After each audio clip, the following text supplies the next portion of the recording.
Welcome, dear listener, to Dream Carriage, your quiet companion at the close of the day. Here you are safe. Here you are invited to set down the weight of the hours behind you and to rest in words that move slowly, gently, like a train gliding through the night. I'm honored to be your guide this evening. Thank you for choosing to spend this time with the Dream Carriage, for allowing yourself this nightly ritual of calm. Each story waits for you here, steady as lamplight, familiar as a well-worn path, always ready to carry you into peace. Together, we will step into a world shaped not by urgency, but by stillness, a world where sounds soften, light deepens, and every detail is meant to ease your breath and quiet your mind. So, settle in, let the day fall away, and allow tonight's journey on Dream Carriage to open gently before you, leading you toward rest, and finally, toward sleep. Robert the Bruce reigned as King of Scotland from 1306 until his passing in 1329 at the age of 54. While he had a storied life, history remembers him most for his courage in delivering the Scottish people freedom from the English crown. And though his journey to the throne was far from simple, his bravery has become legendary. Robert was born on July 11th, 1274, at Turnberry Castle, his mother's ancestral home. Little remains of the building these days, but at the time, it was a commanding stone structure, bordered by the Irish Sea on three sides. As his mother held him close, listening to the sound of the gentle waves just beyond the walls, one can only wonder if she imagined the future he had in front of him. Robert and his younger siblings were born into a life of great privilege. Their father was the Earl of Carrick, and their paternal grandfather was the Lord of Annandale.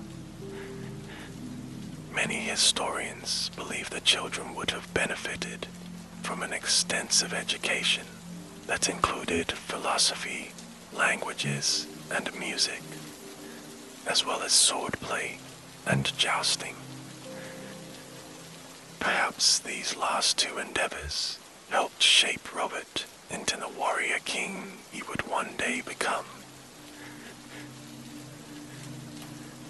He grew up during the reign of King Alexander III, which was a relatively peaceful time for Scotland. However, fortunes throughout Europe were starting to turn in what is now recognized as the late medieval period. Across the continent, political rivalries were worsening, and many of the gilded class were keen to shore up their power. Upon King Alexander's death in 1286, the crown was passed to his young granddaughter, Margaret, Maid of Norway. But in 1290, during a voyage to Scotland, Margaret also died, leaving the country without a natural heir. Governance fell to the Guardians of Scotland, a small collective of the gentle class, tasked with overseeing the nation's fortunes. Soon, noblemen from many lands were laying claim to the empty throne, in what would ultimately be known as the Great Corrs. In all, 13 individuals bid for the Scottish crown, including Robert's grandfather, the 5th Lord of Annandale. Annandale himself was the descendant of a former king of Scotland. But the Guardians believed others also had a valid argument for why they should be the nation's royal leader. The Guardians of Scotland were conscious that the decision that lay before them could undo the order and economic security the country had enjoyed for so long. So, they sent word south across the border to the King of England, Edward the Fast. They asked him to arbitrate as they chose a new monarch. Edward, often referred to as Longshanks because he was remarkably tall, agreed to help the Guardians. But he had his own conditions. He told them he wanted to be recognized as Lord Paramount of Scotland, giving him vast control over the country and its affairs. The Guardians refused, noting that only the right and proper Scottish king could grant such a status. But Longshanks was an expert in the law, however controversial it may have been. He understood that he had an ultimate say over who should take the throne, because there were so many contenders for the crown. And so, in 1292, Longshanks identified John Balliol as the next King of Scotland. He had been one of Annandale's most prominent rivals. Upon learning of Longshanks' decision, Annandale resigned his lordship and ceded the title to his son, who was Robert's father. In turn, Robert himself was named the Earl of Carrick. Though it's unknown whether Robert understood this at the time, the title changes meant he would one day be eligible to claim Scotland's throne. But in the meantime, Balliol was now king, and Longshanks saw an opportunity to wield his power and influence. He held enough sway to affirm his own role as a Lord Paramount of Scotland. Over the following years, Longshanks undermined Balliol's position repeatedly, and ultimately, he worked to diminish the reverence of the Scottish crown itself. Many in Scotland were angered to see the English king decide that his position superseded Balliol's. He went as far as to override decisions that many believed was sovereign to the Scottish crown. Longshanks treated the country like a vassal state, and Balliol like one of his nobles.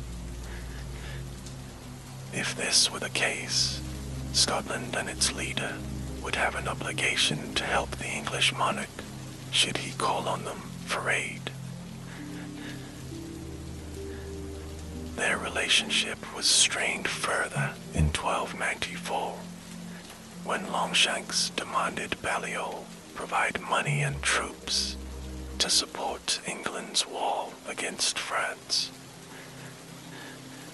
At the time, Scotland and France had strong links because of trade, and the Scottish lords weren't in a hurry to go to war with their long-established trading partner. the lords refused to abide by Longshank's wishes. Instead, they formed a new group of 12 guardians.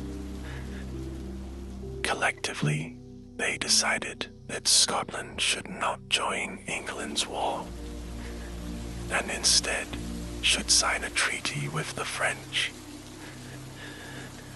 Scottish messengers were dispatched to France to negotiate. In February 1296, the two countries signed the Old Alliance. It was a mutual aid agreement, meaning that if France were attacked by England, Scotland would come to their aid. The same would be true if England invaded Scotland. France would be obliged to help. Longshanks placed the blame on Balliol for not keeping the Scottish lords in line. Now in his early 20s, Bruce followed his father's lead in siding with Longshanks. Together, they marched with the English army in what would become known as the First War of Scottish Independence.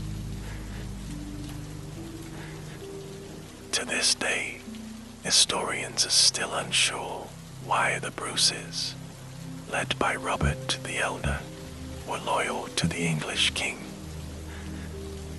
But for Longshanks, such support undoubtedly encouraged him and his troops. The Scots attacked Carlisle in what is considered the first battle of the war. At the time, the area was under control of the Bruce family. Longshanks sent an army to invade Scotland and attacked the border town of Berwick-upon-Tweed on the North Sea coast between Newcastle and Edinburgh. This set in motion a larger conflict. In late April 1296, Longshanks' army seized Dunbar Castle on the southwest coast.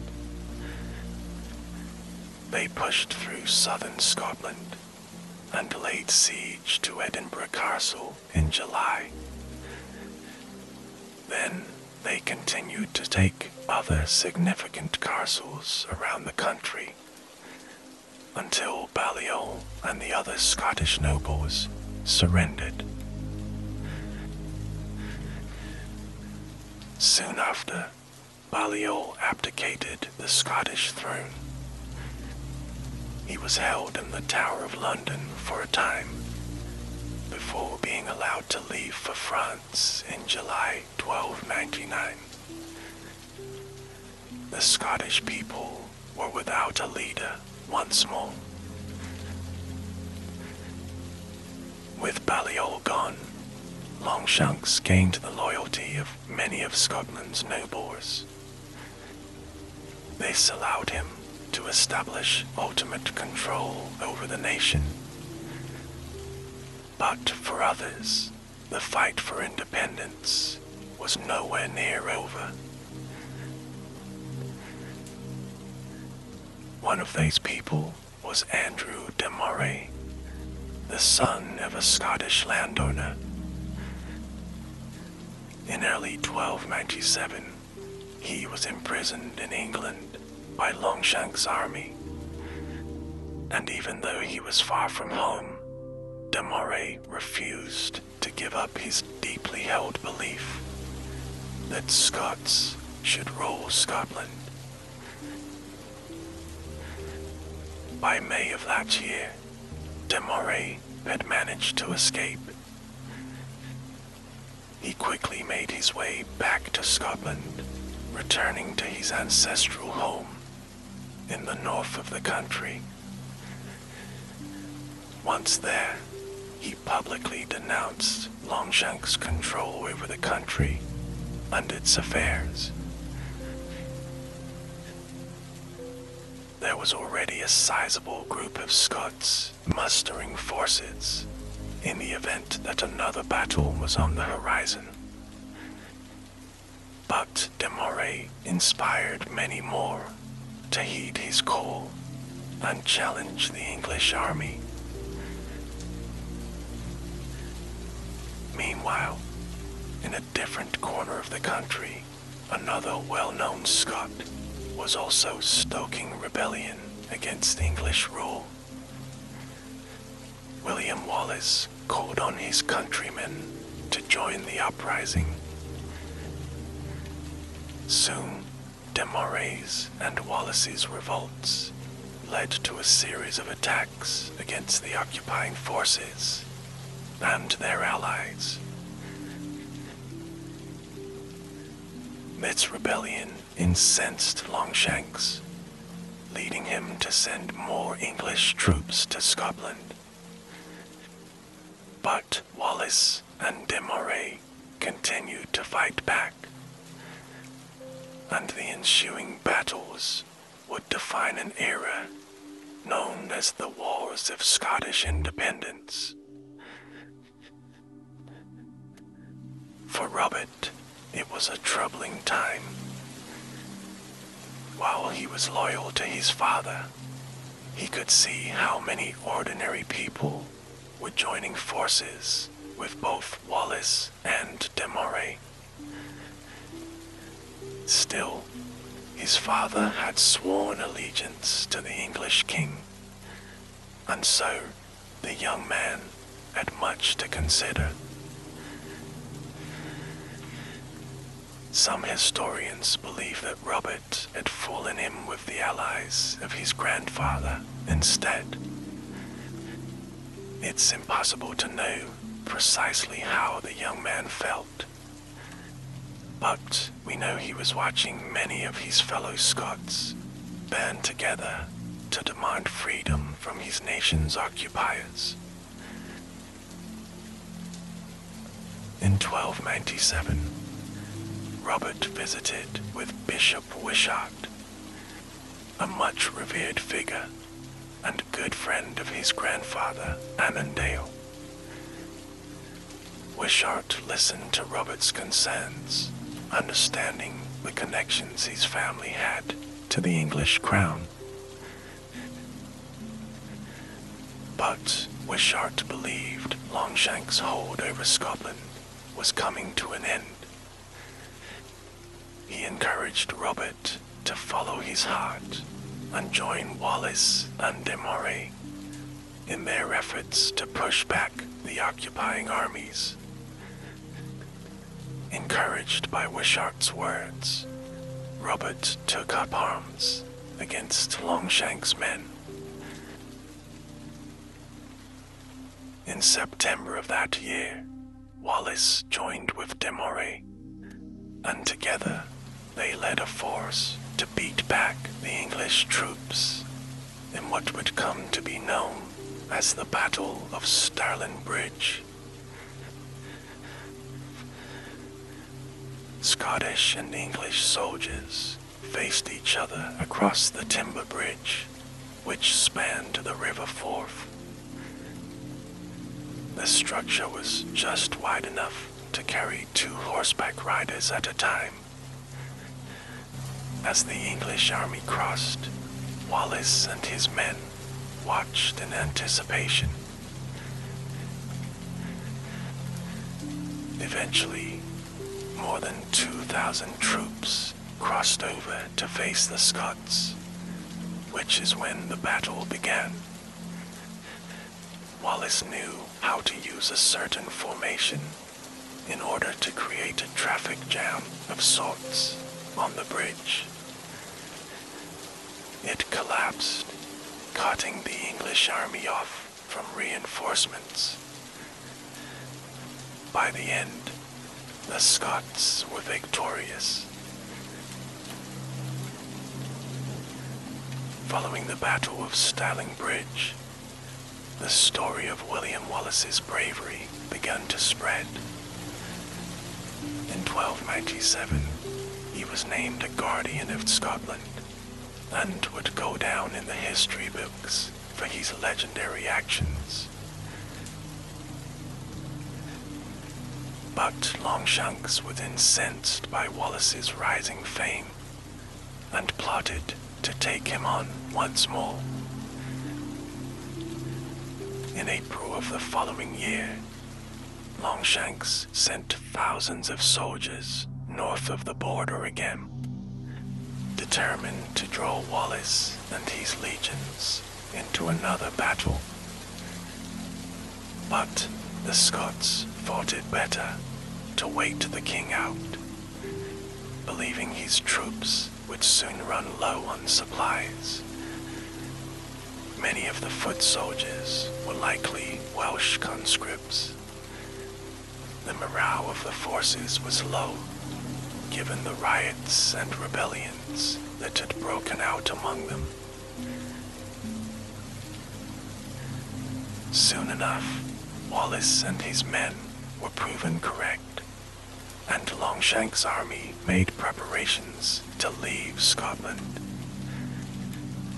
But before they'd retreated, the English king received word that Wallace and his troops were laying low in the country's east near Falkirk. So Longshanks ordered his troops to the region to engage Wallace and the rebels. Soon, Wallace and his men found themselves bravely fighting Longshanks' soldiers once more. But unlike at the Battle of Stirling Bridge, Wallace's strategy failed him. Ultimately, he had to retreat to escape capture. In the wake of defeat, Wallace's abilities as a military leader were in doubt. He resigned as a Guardian of Scotland just a year after taking up the role. With Wallace gone, Robert felt a sense of duty to help lead his country. He stepped forward to take Wallace's place as the Guardian in 1298. However, he was joined by John Comyn, also known as John the Red, a man whose own history would eventually be bound up with Robert's forever. The Comyn clan had a long history of disputes with the Bruces, so perhaps it was inevitable that John the Red and Robert the Bruce would be politically opposed, and though they served side by side as guardians, they both had differing visions of Scotland's future. John the Red was a nephew of the former Scottish king, John Balliol. He had continued to fight against Longshanks on his exiled uncle's behalf. Robert, however, believed Scotland needed a more decisive leader, and was open about his own ambitions to someday become king. Still, the two men tried to find a way to work together for the good of their country. But confrontations and disputes marred their relationship.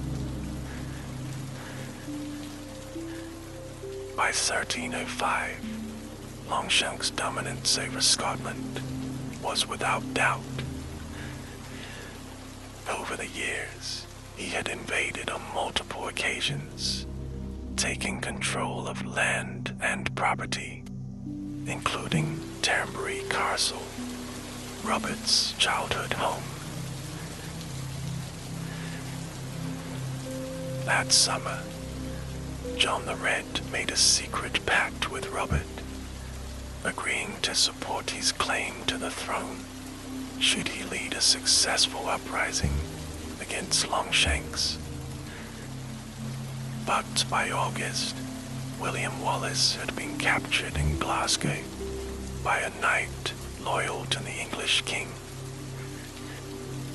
He was swiftly taken to London, where he met his end. With the Scottish rebellion in disarray, Longshanks subsequently ordered Robert to hand over control of much of his property, including a castle in Kilgrummy. The dream of an independent Scotland seemed to be over, and mistrust had begun to churn among the rebels. In February 1306, Robert and several of those loyal to him met with John the Red in the chapel of Greyfriars Monastery in Dumfries. They discussed the events of the preceding months, but soon an argument broke out. Many historians believe that John said he didn't think Robert should be king, and questions remain about John possibly being secretly loyal to Longshanks. But one thing is for sure, John the Red was mortally wounded in the confrontation. Robert and his men left Greyfriars and travelled to Dumfries Castle.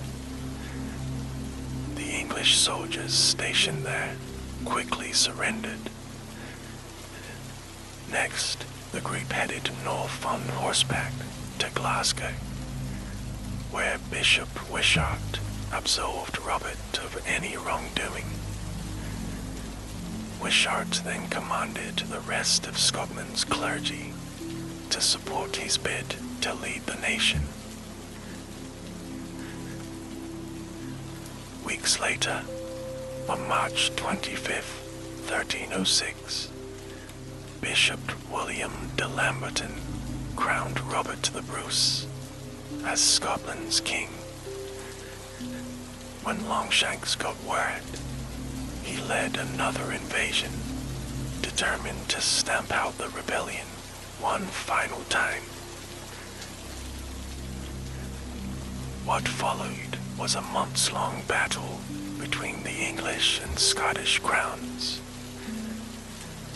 Robert was determined not to let Longshanks dominate Scotland any longer, while the English king was determined to control both thrones. In June 1306, Longshanks sent soldiers to attack Robert's men near the Scottish village of Methven. He had given the order that the Scottish forces should be finished once and for all. As Robert and his soldiers made camp, they came under a surprise attack. Outnumbered, Robert had to flee, leaving many of his most faithful supporters behind. He disappeared into the night, along with the dream of giving Scotland its independence.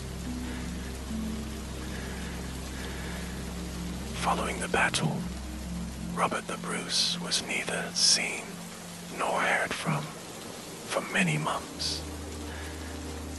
And although there has been plenty of speculation over the centuries as to what happened to him, to this day, nobody knows where he disappeared. Some believe Robert traveled on horseback to the northwest Scottish coast, accompanied by a handful of loyal friends. There, it's thought they might have transferred to small boats and sailed to the Hebrides, a group of windswept islands in the Irish Sea. Legend has it that Robert decided this was the safest place to be, far from Longshanks and his army. The Hebrides were also ruled by Lady Christina of the Isles, a noblewoman to whom he was related. Perhaps he and his men established a settlement nestled along the rolling green hills of the distant islands, overlooking white sand beaches and rolling blue seas. One famous story tells of how Robert hunkered in a wooden shed on a stormy day, tired but unable to rest. Wrapped in a blanket, he listened to the rain drum on the shelter, thinking about all he'd left behind. Then, out of the corner of his eye, he spotted a little spider scurrying along a wooden beam above his head. Curious, he watched as it stopped in place and then elegantly descended its silk thread. Once at the end, the spider started to sway back and forth, building up momentum, readying to swing across to another beam. The spider sailed through the air, aiming for its target, but missed the beam by just a hair's breadth. It swayed around and around at the end of its silk until it came to a stop. Then, to Robert's surprise, the spider began to move once more, preparing to try again. He witnessed the spider try several times to reach the beam, only to fail over and over again. Then, he watched the spider try one last time, taking its biggest swing so far. Finally, the little creature landed itself on the beam and anchored its silk thread. By not giving up, it had achieved its goal. Inspired by the spider, Bruce left the shed and gathered his men. He told them what he had witnessed and realized they also must not give up. If they wanted Scotland to be truly free, they must be like the spider and try again. Whether the story is true or not, an amazing thing did happen. Robert the Bruce and his companions re-emerged in early 1307 and launched a new campaign against Longshanks' soldiers. Robert now had a better understanding of the country's wild and rugged landscape, and he used it to his advantage to surprise the English soldiers in the south when they least expected it. Over the following years, Robert established a brave army and took on the English in a series of battles across the countryside. Soon enough, he had captured much of the nation's strongholds, including Edinburgh Castle and his ancestral home of Turnberry Castle. In the early 1310s, Longshanks had passed away. His son, Edward II, took the throne and picked up his father's battles as Scotland's rule. But Edward had little military experience to fall back on. In the summer of 1314, Edward decided to wage his largest attack yet. He gathered an army of as many as 20,000 soldiers. But Robert's men subsequently took control of Stirling Castle and were now negotiating its full surrender. Edward decided to march his troops to Stirling to prevent the takeover. But Robert was not afraid. Even though he had an army of just 6,000, he was determined to stop Edward's men before they could get to the castle. On June 23rd, Scotland's army intercepted Edward and his troops on the banks of Bannockburn, a stream in the east of the country. The surrounding marshland proved a challenge for the English king and his troops, especially as they didn't expect Robert and his soldiers to appear from the hills above. Edward and his forces retreated from the first engagement. One of his knights defected to Robert's side and told him where the rest of the English were camped. The next day, the Scots launched a surprise attack.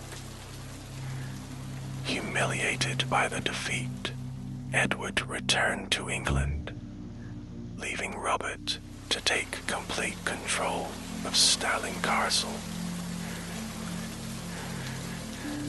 And though Scotland and England would clash many more times yet, the English reign over the country had ended.